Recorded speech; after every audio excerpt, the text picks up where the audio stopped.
स्वागत है आप सभी का होम ट्यूशन में। आज हम पढ़ेंगे ठोस अवस्था के बारे में। जो ये आपका क्लास 12 का पहला चैप्टर है। इस चैप्टर में हम पढ़ते हैं कोई भी सॉलिड स्टेट दिया हुआ है, कोई भी ठोस अवस्था दिया हुआ है। ठोस का मतलब होता है जिसमें मॉलिक्यूल्स आपस में पास पास जुड़े हों।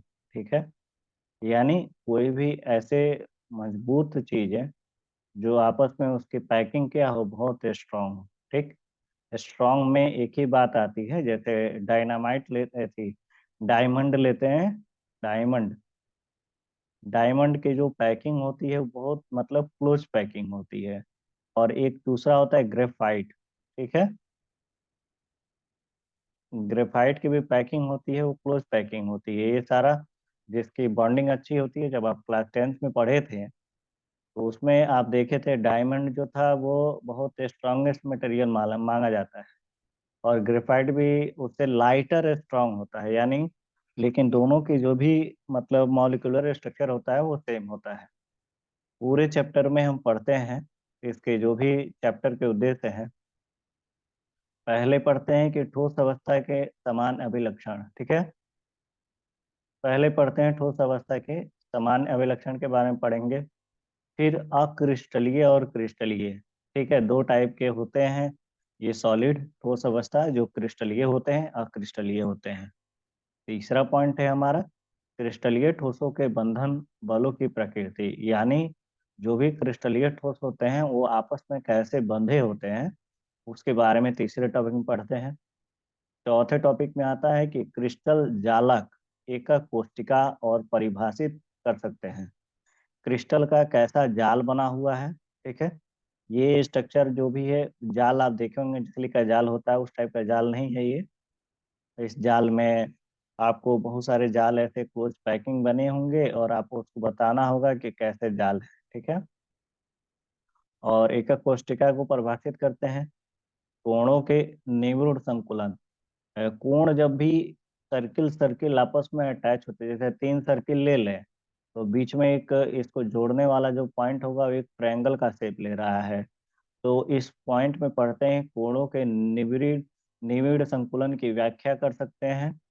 उसके बाद पढ़ते हैं विभिन्न प्रकार की रिक्तियों और निविड़ संकुलित संरचनाओं का वर्णन कर सकते हैं। ठीक है, डिफरेंट टाइप की ये पैकिंग होती है। कभी कभी ये हेक्सागोनल आता है, कभी कभी ट्रायंगुलर आता है, कभी कभी ये आपका सर्कुलर होगा, कभी कभी कुछ होगा, कभी कभी कुछ होगा। ठीक है, ज्यामितीय जितनी संरचना होती है इसमें पढ़ते हैं और उसके बीच का एंगल देखते हैं कितना है, अल्फा बीटा गामा। ठीक है, उसके बाद पढ़ते हैं कि विभिन्न प्रकार की घनीय एकक कोशिकाओं को संकुलन क्षमता का परिकलन कर सकते हैं। उसके बाद है कि पदार्थ जो हमारे पास है, जो भी पदार्थ लिए हैं वो कितना घना है। पदार्थ के घनत्व और उसकी एकक कोशिका के बारे में पढ़ेंगे। गुणों के सहसंबंध स्थापित कर सकते हैं। ठोसों के अपूर्णताओं और उसके गुणों पर अपूर्णताओं के प्रभाव का वर्णन कर सकते हैं। ठोसों के विद्युतीय और चुंबकीय गुण के बारे में पढ़ेंगे। ठीक है, तो शुरुआत करते हैं अपने चैप्टर को। इस पूरे चैप्टर को आ, मान के चलिए कि ये पूरे चैप्टर जो भी है इसी पर डिपेंड कर रहा है आज का टेक्नोलॉजी। आज के टेक्नोलॉजी में जो भी चीज़ें यूज हो रही हैं या तो लाइटर हो गई, चाहे स्ट्रॉन्गर स्ट्रॉन्गेस्ट हो गई। अभी भारत ने प्रशिक्षण किया है अग्नि पाइप का। अग्नि पाइप में जो भी मटेरियल यूज हुए हैं वो बहुत ही हल्के मटेरियल होते हैं, यानी लाइटर स्टेट में है। लाइटर को हिंदी में हम कहते हैं हल्का। ठीक है, जो भी मटेरियल यूज हुआ है वो कैसा है, वो हल्का है। अग्नि 5 में जो भी मटेरियल यूज हो रहा है वो हल्का मटेरियल है, क्योंकि उसके जितने भी उसमें मॉलिक्यूल्स या जितने भी उसकी बनावट यूज की गई है वो यूज की गई है एकदम हल्का है। यानी जो भी न्यूक्लियर बम को ले जाने वाला है, ट्रुप्स को ले जाने के लिए, तो वो उसमें जो भी मटेरियल यूज किए गए हैं वो हल्का यूज किया गया है। तो इसके पीछे जो भी कारण है वो इस चैप्टर का मोलिकुलर पद्धति है। यानी इस पूरे चैप्टर में हम पढ़ रहे थे ठोस अवस्था पढ़ते हैं। यस, ठोस अवस्था का कोई भी हमारे सामने मटेरियल दिया रहता है उसका कुछ ना कुछ उच्च तापीय तापीय होता है। यानी मतलब जैसे प्लास्टिक होता है तो आग के पास ले जाते हैं तो गल जाता है, वहीं उसका उच्च तापीय है, कुछ डिग्री होगा। सेंटीग्रेड होगा। अब आग में हम थर्मामीटर लेकर के तो जाएंगे नहीं, अगर आग में थर्मामीटर लेकर के जाएंगे तो वो गल जाएगा। तो कुछ ऐसे मानक दे दिए जाते हैं, जैसे कि क्रूड ऑयल जब भी आता है, क्रूड ऑयल हम लेते हैं तो फ्रैक्शनल डिस्टिलेशन करते हैं, तो एक एक चैम्बर बना होता है। उस चैम्बर में से वो पहले पेट्रोल निकलेगा, तो पहले गैस निकलेगा, तो पहले क्या निकलेगा, ये सारा सारा एक एक टेम्परेचर पर मतलब होता है, जो आपके 7वीं कक्षा की बुक में दिया हुआ है फ्रैक्शनल डिस्टिलेशन के बारे में। तो इस प्रकार से अध्ययन करते हैं हम कि हमें पूर्व अध्ययन जानते हैं कि द्रव्यों, गैसों और अथवा उनकी प्रवाह की क्षमता कारण तरल कहा जाता है। जो भी गैस है, ठीक, गैस बहुत ही हल्का होता है कंपैरिजन टू लिक्विड, और लिक्विड पानी है मान के चलिए, और आपका ये सॉलिड है, solid state, liquid, solid, gas, ये तीन जो भी चीजें हैं वो आप क्लास 10th में पढ़े थे कि सॉलिड कैसा होता है और लिक्विड कैसा होता है और गैस कैसा होता है। गैस जो होता है वो आसानी से उड़ सकता है, लेकिन लिक्विड और ठोस सॉलिड जो है आसानी से उड़ नहीं सकता, उसको लेने के लिए गैस चाहिए तब वो उड़ेगा। ठोसों के अवयवीय कणों की स्थितियां नियमित होती हैं, केवल अपने माध्य स्थितियों के चारों ओर दोलन करते हैं। इससे ठोसों की कठोरता स्पष्ट होती है। ये गुण अवयवी गुणों की प्रकृति, उसके मध्य परिचालित बंधन बालों एवं निर्भर करते हैं। संरचना एवं गुणों के मध्य सहसंबंध वांछनीय गुणों और उसके नए ठोस पदार्थों की खोज में सहायक करता है। ठीक है, संरचना जो होता है वो मटेरियल की खोज में मतलब निर्भर करता है कि कैसा मटेरियल दिया गया है, उसमें कैसा उसका बंधन बल है। ठीक है, उसका बंधन बल कैसा है, उसके गुण कैसे होते हैं, तो ये सारा का सारा उसका संरचना कैसा है, तो ये उसके ठोस के बीच में ही सब कुछ रहता है। ठीक है, उदाहरणार्थ जैसे कि कार्बन हम ले लें, कार्बन के नैनो ट्यूब ले लें, एक नया पदार्थ है जिसकी क्षमता उसके पदार्थ देने की जो स्टील से अधिक मजबूत हो। ठीक है, और एल्युमिनियम, एल्युमिनियम जो होता है वो हल्का होता है और तांबे के अधिक चालकता वाले होते हैं। जो तांबे होते हैं वो गुड कंडक्टर ऑफ इलेक्ट्रिसिटी होता है। इस प्रकार के पदार्थ भविष्य में विज्ञान एवं समाज के विकास के लिए विस्तृत भूमिका निभा सकते हैं, और निभा रहे हैं। अभी हमने देखा है अग्नि 5 में कहा जा रहा है, अग्नि 5 जो है वो हाइपरसोनिक मिसाइल है। हाइपरसोनिक मिसाइल जो कि रसिया के मदद से बना है। रसिया है, अमेरिका है और चाइना है, इनके पास ही ये तीनों मिसाइल थी, जिसके लिए ये इसमें जो भी भविष्य में इसका उपयोग करके हम लाइटर से लाइटर चीज़ें जो हैं वो बना रहे हैं। आजकल के टाइम में विज्ञान हमारा इतना उन्नत हो गया है कि हल्का से हल्का फोन आ रहा है। पहले फोन जो आया था स्टार्टिंग में वो 1 किलो का था, ठीक है, 3 किलो का था, सॉरी, 3 किलो के फोन से लेकर के हम मतलब कुछ ग्राम तक का भी फोन आ गया है। ठीक है, तो ये सारा का सारा कमाल है सॉलिड स्टेट का, यानी कैसा मटेरियल हम कितना हल्का है उसका उपयोग करके नया चीजें बना सकते हैं। जैसे कि उच्च तापीय अतिचालक चुंबकीय पदार्थ पैकेज के लिए जैव निम्नीकरण बहुलक ताल्य रोपण में प्रयुक्त जैव शून्य बायोकॉम्प्लिकेंट ठोस, ये सब जितने वर्तमान में स्थितियां अध्ययन करने के लिए सारी महत्वपूर्ण हो जाती। ठीक है, अब है कि एक एकक में हम कणों के विभिन्न संभव व्यवस्थाओं से प्राप्त अनेक प्रकार की संरचनाओं का विवेचन करते, छानबीन करने की संरचनात्मक इकाइयों के अलग अलग प्रकार के व्यवस्थित होने से ठोसों के गुण एवं क्यों परिवर्तित हो जाते हैं। हम जानते हैं कि संरचनात्मक अपूर्णताओं अथवा अपरों की अल्प मात्रा की उपस्थिति से गुण किस प्रकार से रूपांतरित होते हैं। जैसे कोई भी हमारे पास ठोस दिया है, ठीक है, तो उस ठोस में हम क्या मिला देते हैं कि वो हल्का हो जाए या ज़्यादा मजबूत हो जाए या मतलब किसी काम के लायक ना रहे। ठीक है, तो उसके लिए इस पूरे चैप्टर में उसका रूपांतरण चेंज हो जाता है, यानी उसके अंदर का जो भी गुण है वो बदल जाता है। ठीक है, जो भी संरचनात्मक इकाइयां हैं अगर कुछ परिवर्तन कर देते हैं तो कुछ और बन जाता है। तो ये सारा हो गया। बढ़ते हैं अपने अगले पॉइंट की तरफ। अब है कि ठोस अवस्था के समान अभिलक्षण। पहला था हमारा पॉइंट था कि ठोस अवस्था हमारे पास दी हुई है, उसकी क्या क्या अभिलक्षण है। तो हम 11वीं कक्षा में सीख चुके थे कि जो पदार्थ होता है, पदार्थ में जैसे कि 3 प्रकार के पदार्थ होते हैं। ठोस होता है, द्रव्य होता है, गैस होता है। ये 3 टाइप के स्टेट में पदार्थ पाए जाते हैं। पदार्थ जो भी हमारे मतलब कभी पाए जाते हैं, यानी हमारे आसपास जो भी पदार्थ हैं, वो 3 प्रकार के हैं। ठोस हो गया, द्रव्य हो गया और गैस हो गया। ठीक। 3 टाइप के स्टेट में पदार्थ हमारे आसपास मौजूद रहते हैं, आसपास हो चाहे जमीन के नीचे हो। ठीक। जो कि जिसका एक निश्चित ताप और दाब होता है। ठीक है। कोई भी पदार्थ हम लेते हैं तो उसका, जैसे कि हम रबड़ को आसानी से दबा सकते हैं, लेकिन रबड़ को फैला भी सकते हैं, लचीला होता है। तो उसके लिए उसका हम देखते हैं और उसको गर्म कर देते हैं तो जल्दी कितने देर में वो पिघल जाता है, कितने देर में मतलब जो सॉलिड है वो लिक्विड में आ जाता है, चाहे गैस है कितने देर में धुआं बन जाता है। तो ये सारा चीज जो भी है एक निश्चित ताप और दाब के परिस्थिति में पाया जाता है। ठीक है। किसी पदार्थ की इनमें से कौन सी अवस्था अधिक अस्थायी होती है?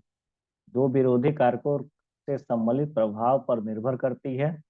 यह है आणविक बलों की अणुओं, परमाणुओं अथवा आयनों के समीप रखने की प्रवृत्ति एवं उसमें ऊर्जा। जो पदार्थ होती हैं ये 3 कारणों से, ये हमारे आसपास जो भी हैं, जैसे कि जो भी बल है हम कितना कैसा उपयोग कर रहे हैं, तो ये सारा चीज,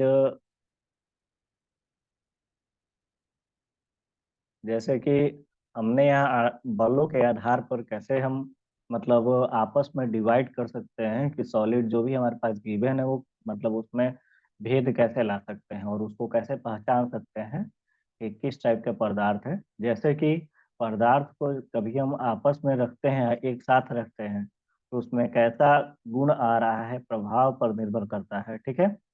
उसमें कैसा विरोधी कारक है, यानी जब मैग्नेट लेते हैं तो मैग्नेट देखते हैं कि यहाँ पर नॉर्थ है, ये साउथ है। ठीक है। ये नॉर्थ साउथ है। ठीक। नॉर्थ और साउथ, जब नॉर्थ के सामने साउथ आएगा तब जाकर के चिपकेगा और नॉर्थ इधर होना चाहिए। तो मटेरियल पर डिपेंड कर रहा है कि उसका स्टेट कैसा है। ठीक है। तो ये हो गया। उसके बाद से प्रवृत्ति उनकी गति बढ़ाकर पृथक रखने की होती है। पर्याप्त निम्न तापमान एवं ऊष्मीय ऊर्जा निम्न होती हैं। आणविक बल उन्हें इतना समीप कर देते हैं कि वे एक दूसरे के साथ चिपक जाते हैं। कभी कभी पदार्थ ऐसा होता है कि मतलब ये तो बात कर ली हम उसके लिए, लेकिन सिंपल बात करते हैं, इस टॉपिक की बात करें कि जो ठोस है, ठोस अवस्था के सामान्य क्या अभिलक्षण होते हैं। तो ठोस अवस्था में जब मॉलिक्यूल्स आपस में एक साथ आ जाते हैं, जैसे कि उसके अंदर आंतरिक बल, ये आणविक बल का मतलब होता है आंतरिक बल, यानी उसके अंदर का बल इतने समीप होता है कि वो एक दूसरे के साथ चिपक जाते हैं। निश्चित परिस्थितियों में भी निश्चित स्थितियां अध्यासित कर लेते हैं। जब भी मध्य स्थितियों के चारों ओर दोलन कर सकते हैं। और पदार्थ ठोस अवस्था के अभिलक्षण गुणधर्म, जैसे कि इसमें कुछ गुणधर्म दिए हैं। जैसे वे निश्चित द्रव्यमान, आयतन एवं आकार के होते हैं। पहला गुणधर्म है आणविक दूरियां लघु होती हैं और अंतराण्विक बल प्रबल होते हैं। उनके अवयवीय कणों, परमाणुओं, अणुओं तथा आयनों की स्थितियां निश्चित होती हैं और कण केवल मध्य स्थितियों के चारों ओर दोलन कर सकते हैं। वे अब असंपीड्य और कठोर होते हैं। ये सारा का सारा क्या हो गया, इसके गुणधर्म हो गए। एग्जाम में ये आता है क्वेश्चन इसको लिखने के लिए। ठीक है। आगे बढ़ते हैं। क्रिस्टलीय एवं अक्रिस्टलीय ठोस। ठीक है। कुछ जिसमें क्रिस्टलीय, अक्रिस्टलीय का मतलब होता है और क्रिस्टलीय का ठोस का मतलब होता है, दोनों का मतलब समझना है। ठीक है। तो क्रिस्टलीय जो ठोस होता है, जैसे कि आणविक कणों की व्यवस्था में उपस्थित क्रम की प्रकृति के आधार पर 2 भाग में बांटते हैं हम इसको। जो आणविक कण है, ठीक है। आणविक कण का मतलब होता है अंदर का जो भी कण आ रहा है, जैसे कि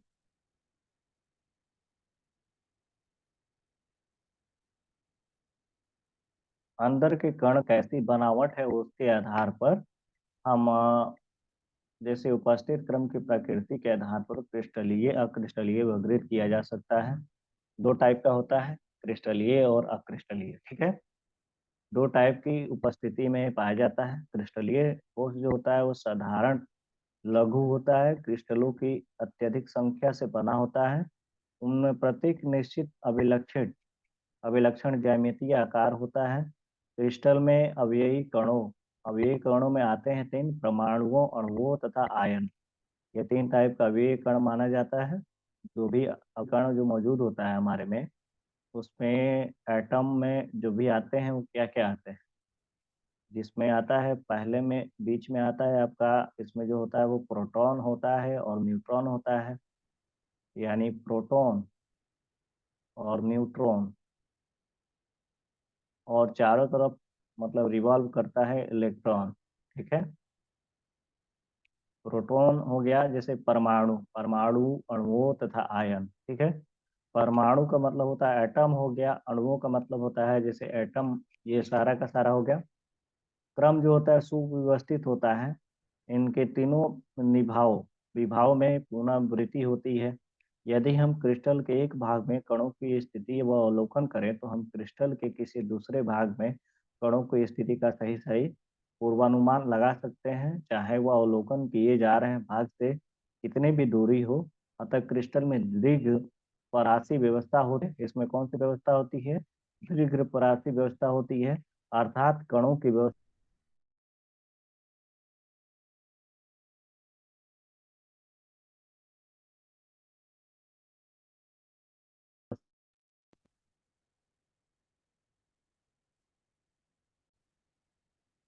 पैटर्न होते हैं जिसमें नियमित होती हैं, जिसके संपूर्ण क्रिस्टल में एक से अनाल पर पुनरावृत्ति होती है। सोडियम हाइड, ठीक है, NaCl। NaCl जो होता है, जब इसका आयन ब्रेक होता है तो Na प्लस और Cl माइनस में होता है। ठीक है, तो इसके अंदर का जो भी आणविक गुण होता है वो क्वार्ट्ज क्रिस्टलीय ठोसों के विशिष्ट उदाहरण है। ये सारे के सारे क्या हैं? ये मतलब क्रिस्टल के उदाहरण है। ये क्रिस्टल में पाए जाते हैं। और जैसे कि कांच हो गया, रबड़ हो गया, बहुत ऐसे प्लास्टिक द्रव्य जब ठंडा करने पर ठोस अवस्था में आते हैं तो क्रिस्टल नहीं आते हैं। जैसे कि कांच अगर लिक्विड स्टेट में है और रबड़ भी लिक्विड स्टेट में है, जब इसको ठंडा करते हैं ये सारे के सारे क्रिस्टल में नहीं आते हैं और अक्रिस्टलीय ठोस कहलाते हैं। ये सारे के सारे कौन से एग्जाम्पल होते हैं? जैसे क्रिस्टल में आ जाता है आपका, मान लीजिए NaCl है। ठीक है, क्या है? NaCl है।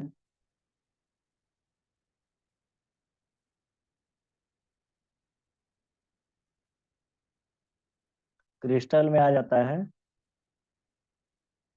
NaCl आ जाएगा। और कौन सा है? सोडियम क्लोराइड हो गया और क्वार्ट्ज हो गया। ये सारे के सारे क्या है? क्रिस्टल हो गए। और क्रिस्टल में आते हैं आपके कांच हो गया। ठीक है, कांच हो गया, रबड़ हो गया, और क्या है? बहुत से प्लास्टिक।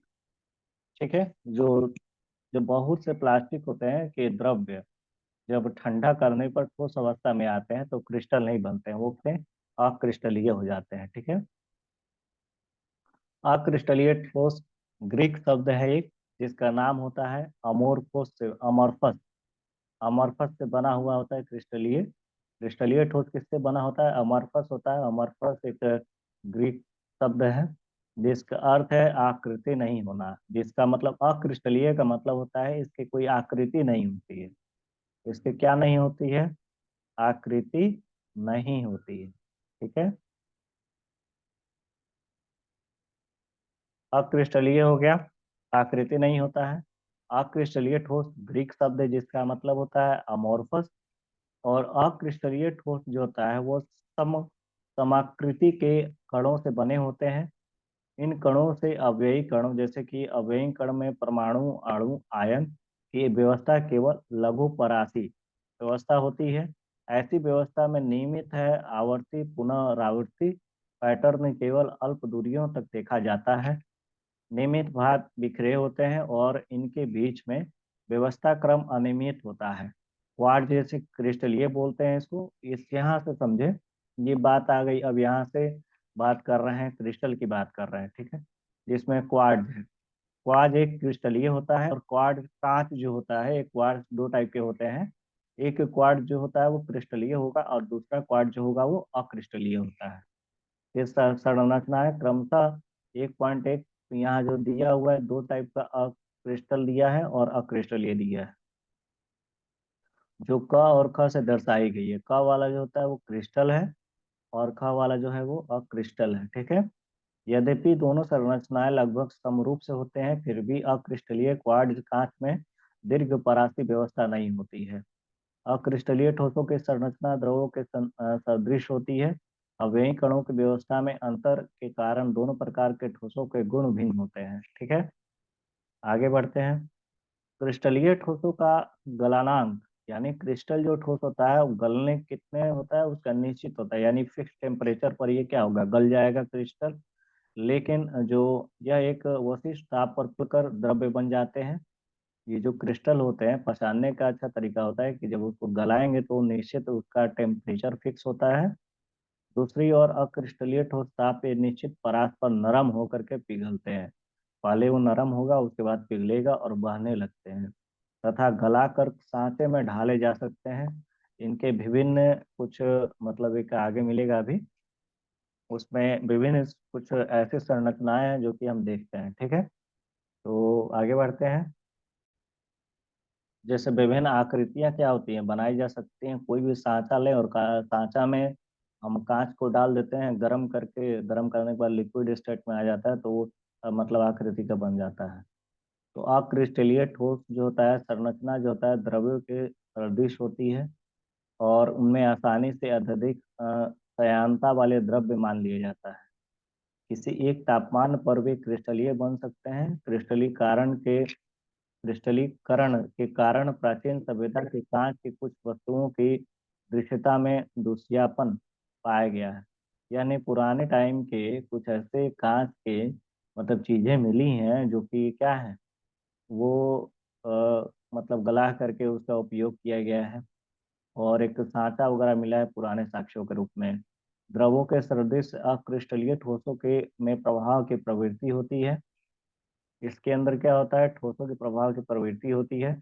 यद्यपि यहाँ से बात कर अक्रिस्टलीय की बात चल रही है अभी, यद्यपि ये बहुत मंद होता है, अतः कभी कभी इनमें आभासी ठोस अथवा अति शिथिल द्रव्य कहा जाता है। अक्रिस्टलीय ठोसों की प्रकृति समदैशिक होती है। ये सारे उसके फीचर्स हो गए जो एग्जाम में आते हैं। सॉलिड स्टेट में दो टाइप का आता है, जैसे कि ठोस और दो का आएंगे, एक मतलब क्रिस्टल होगा, और एक अक्रिस्टलीय होगा। दोनों टाइप की चीजें हम पढ़ते हैं इसमें। और क्रिस्टलीय और अक्रिस्टलीय जो भी है, इस पर लिखने के लिए भी आता है एग्जाम में, 5 नंबर 10 नंबर का क्वेश्चन आता है। इनके बीच का डिफरेंस जो भी है 2-3 नंबर का भी कभी कभी पूछ देता है।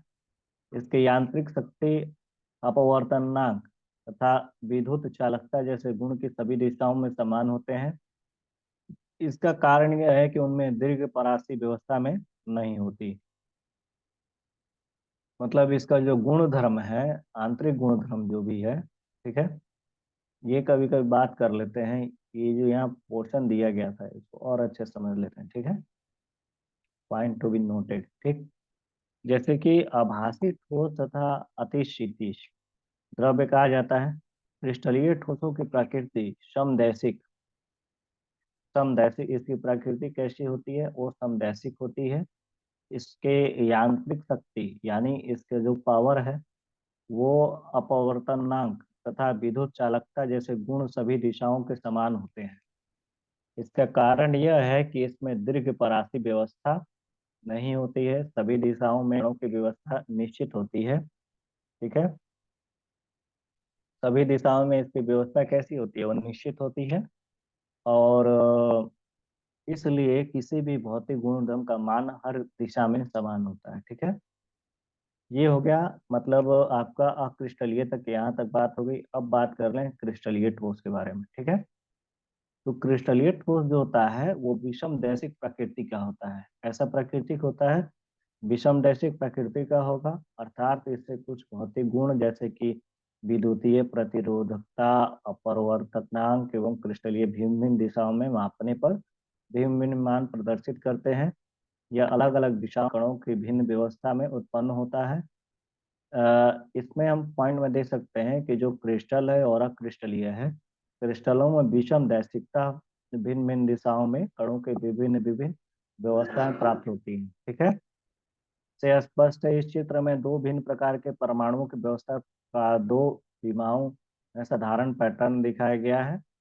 पैटर्न आप देखेंगे कि बीच का डिफरेंस जो है वो कैसा है कि सीधी दिशा में दिखाई गई है कि विरूप से इस पंक्ति में विस्थापित होता है जिसमें दो भिन्न प्रकार के अणु, जबकि ए बी जो होता है वो दिशा एक ही प्रकार के अणु के व्यवस्थापित होता है। मतलब ए बी जो है वो एक टाइप के हुए और सी डी जो है डिफरेंट हो गए।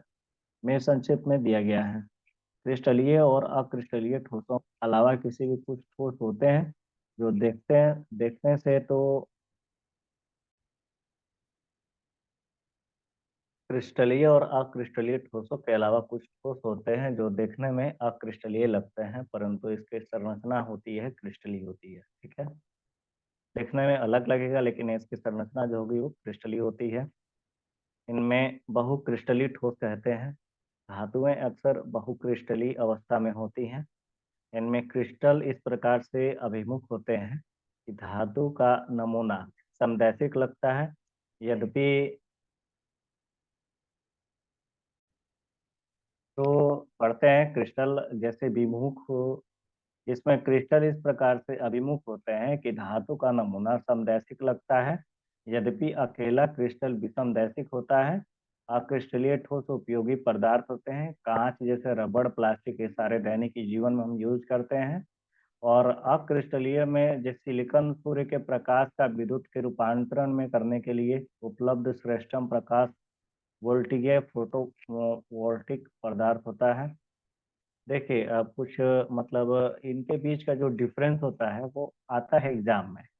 पहले की आकार के रूप में हम कैसे इसको देखते हैं, गलनांक कैसा होता है क्रिस्टलीय क्रिस्टलीय का, विदलन गुण, एनन, गलन एंथैल्पी, दैशिकता, प्राकृतिक अपव्यय कणों की व्यवस्था व्यवस्था में क्रम।